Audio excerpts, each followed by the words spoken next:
Os seguidores mais assíduos e interessados no cristianismo têm a história de John Huss como algo extremamente importante e relevante à crença.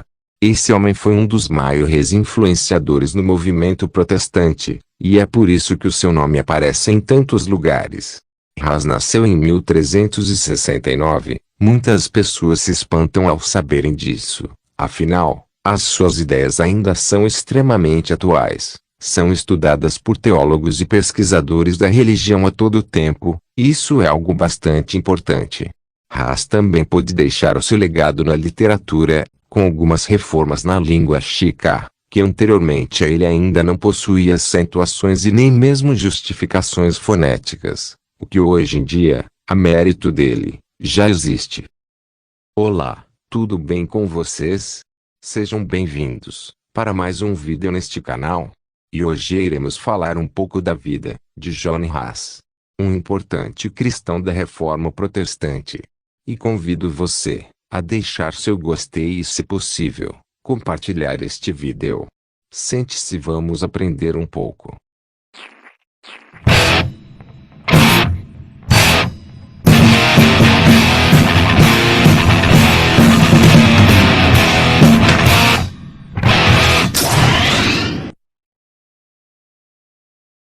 Estudiosos afirmam que Huss nasceu em 3 de julho de 1369, ainda que com essa distância de período seja um tanto quanto complexo afirmar isso com certeza.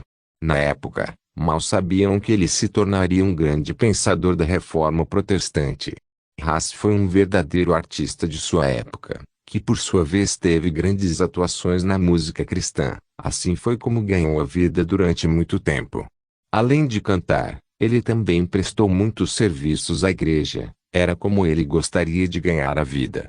Ainda que fosse apaixonado pelos estudos, ele sonhava com uma vida pacífica e sem grandes aventuras. Justamente por isso é que manteve tão forte a sua aliança com a igreja. Afinal, qual melhor forma de ter uma vida tranquila que não essa? Foi bacharel em letras, teologia, posteriormente acabou se tornando padre, o que o auxiliou ainda mais em seus planos de vida e sua carreira junto da igreja.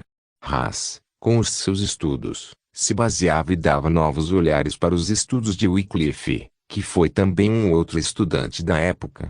Nos seus estudos buscava enquadrar a vertente protestante da religião, muito embora isso não fosse algo muito bem visto na época.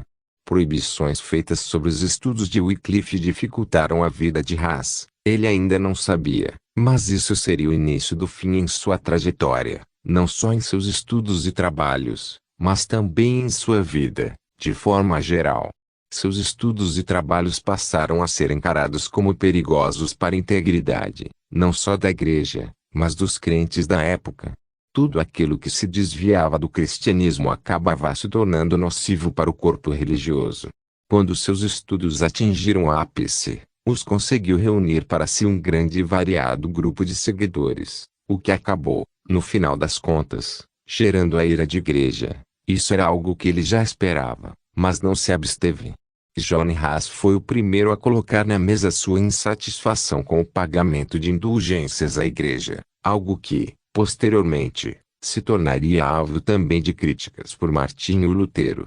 As suas visões eram modernas demais para a igreja. Isso acabou dificultando seu estudo, a sua vida e principalmente a sua ascensão no que seria uma carreira próspera na Reforma. Para Huss, a Santa Ceia deveria ser de todos, assim como acesso gratuito e sem cobranças por parte da igreja, uma vez que toda e qualquer atividade deveria ser feita em nome de Deus, só e puramente para a aproximação do fiel a Cristo. Em tentativas de parar Huss, a Igreja Católica decretou uma espécie de greve no que se competiam as atividades da igreja na cidade de Praga, enquanto Huss ainda estivesse presente na universidade realizando as suas pesquisas que eram consideradas subversivas à crença. Muitas pessoas desconhecem essa parte da história, que tende a ser até mesmo encoberta, mas que não deveria. Essa parte da história importa até de maneira estudiosa aos curiosos, assim como aos teólogos da nossa era. Em 1415, Huss fora condenado por crime religioso. Segundo a lei católica havia se voltado, com a sua sabedoria, contra as regras e preceitos da igreja e por isso deveria ser morto. A morte de Haas foi emocionante na época e permanece sendo um marco até hoje. Não satisfeito em ter batalhado durante a vida visando a reforma protestante, Haas fez ainda questão de manter a sua postura no momento de sua morte.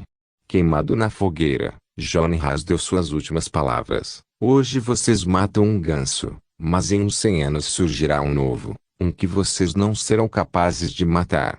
Os mais crentes afirmam que, profetizando, Haas referia-se a Martinho Lutero, que de fato, em 100 anos veio para dar um novo rosto à reforma. John Haas teve a sua vida como um marco importante à igreja, unindo isso à sua morte teatral e cheia de especulações. Não poderíamos ter menos do que fama e aclamação por parte dos fiéis. Até hoje ainda há quem siga as ideias de John Haas e as estude. Cada era possui o seu próprio ganso e o seu próprio cisne, mas Haas permanece como uma peça importante no cenário religioso.